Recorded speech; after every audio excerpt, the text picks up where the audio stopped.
স্বাগতম আরও একবার আইডিটিভি ইউটিউব চ্যানেল থেকে। আমি আলেমা ছকিনা বেগম। আমি আমার কথা শোনার জন্য আপনাদেরকে আমন্ত্রণ জানাচ্ছি।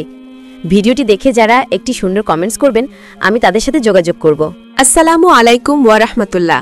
প্রিয় দর্শক ও শ্রোতাগণ, আজ আমরা আলোচনা করব একটি অত্যন্ত গুরুত্বপূর্ণ ও আধুনিক যুগের বিতর্কিত বিষয় নিয়ে। বিয়ের আগে হাজব্যান্ড ওয়াইফকে পরীক্ষা করে দেখা বা ফিজিক্যাল টেস্ট করে দেখা। ইসলাম কি এটাকে সমর্থন করে? বর্তমানে অনেক যুবক যুবতী বলে, বিয়ের পর যদি মানিয়ে নিতে না পারি তাহলে সমস্যা হবে, আগে একটু পরীক্ষা করে দেখি। এই মানসিকতা আজ সমাজে ছড়িয়ে পড়ছে। কিন্তু প্রশ্ন হলো, এটা কি ইসলামী দৃষ্টিতে বৈধ নাকি গুনাহের কাজ?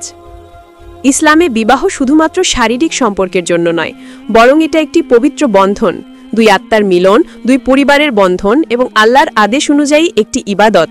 কোরআনে আল্লাহ তাআলা বলেন, ওয়ামিন আয়াতিহি আন খালাকা লাকুম মিন আনফুসিকুম আজওয়াজান লিতাসকুনু ইলাইহা, অর্থাৎ তোমাদের মধ্য থেকে তোমাদের জন্য সঙ্গিনী সৃষ্টি করেছেন যাতে তোমরা তাদের মাধ্যমে প্রশান্তি পাও।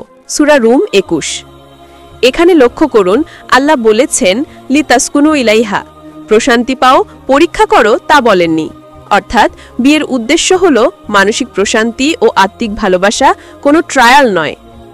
এখন আসি সেই ফিজিক্যাল টেস্ট বা কম্প্যাটিবিলিটি টেস্ট কথাটির দিকে। অনেকে বলে, আমি তো শুধু সম্পর্ক যাচাই করতে চাই, এটা পাপ কেন? কিন্তু ইসলাম বলে, যে কোনো প্রকার অবৈধ শারীরিক সম্পর্ক বা স্পর্শ বিয়ের আগেই নিষিদ্ধ। রাসূলুল্লাহ সাল্লাল্লাহু আলাইহি ওয়াসাল্লাম বলেছেন, যখন কোনো পুরুষ ও নারী একান্তে মিলিত হয় তখন তৃতীয়জন হয় শয়তান। তিরমিজি।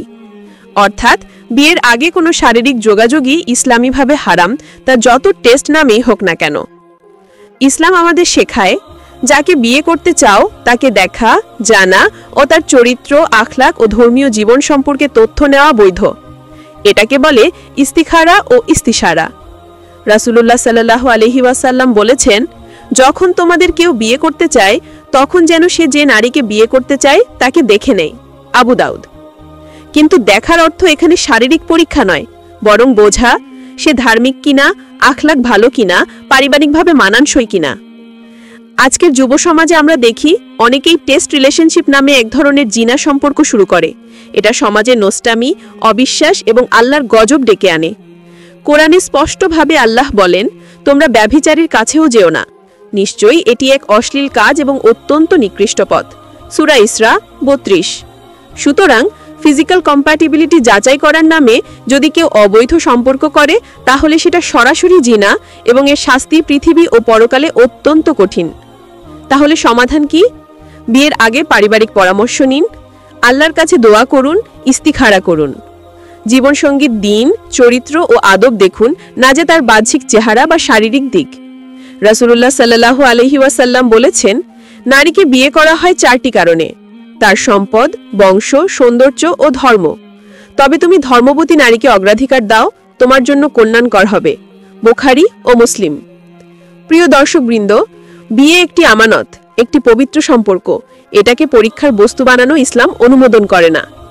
যে বিয়ের আগে আল্লাহকে ভয় করে, বিয়ের পর আল্লাহ তার জীবনে বরকত দেন। সুতরাং আসুন আমরা পশ্চিমা সংস্কৃতির ট্রায়াল ম্যারেজ বা কম্প্যাটিবিলিটি টেস্টের ফাঁদে না পড়ে ইসলামী শিক্ষা অনুযায়ী পবিত্র বিবাহকে মর্যাদাপূর্ণ রাখি। আল্লাহ আমাদের সবাইকে হালাল পথে বিবাহ করার তাওফিক দিন, হারাম সম্পর্ক থেকে দূরে রাখুন এবং আমাদের দাম্পত্য জীবনে শান্তি ও বরকত দিন। আমিন।